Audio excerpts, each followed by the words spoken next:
આગળ વધીએ રાજકોટથી જ વધુ એક મહત્વપૂર્ણ સમાચાર જ્યાં રાજકોટમાં ફાટક ખુલ્લું રહી જતા મોટી દુર્ઘટના થતા અટકી છે।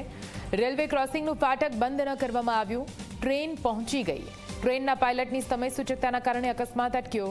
ફાટક બંધ કરાવવાની જવાબદારી જેની છે તે કર્મચારી ફરજ પર સૂઈ ગયો હોવાનો દાવો કરવામાં આવી રહ્યો છે। લોકોએ બાદમાં રેલવેના કર્મચારીને જગાડ્યો હતો। વિડીયો વાયરલ થતા ફાટકમેન સુમિત કુમારને સસ્પેન્ડ કરવામાં આવ્યો છે। ડીઆરએમના અધ્યક્ષ સ્થાને ઇન્ક્વાયરી શરૂ કરવામાં આવી છે। રાજકોટની આ સમગ્ર ઘટના સામે આવી છે। ટીવી સ્ક્રીન પર આપ વિડીયો પણ જોઈ રહ્યા છો। આ વિડીયોમાં આપ જોઈ શકો છો જે કર્મચારીની ફરજમાં આ ફાટક બંધ કરાવવાનું કામ જવાબદારી છે તે સૂઈ ગયો હોવાની વિગતો છે।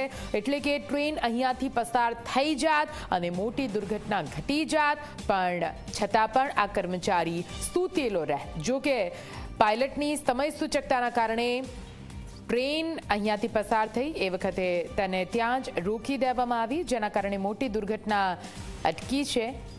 પણ અહીંયા બે જવાબદારીને લઈને ઘણા સવાલ ઉઠી રહ્યા છે।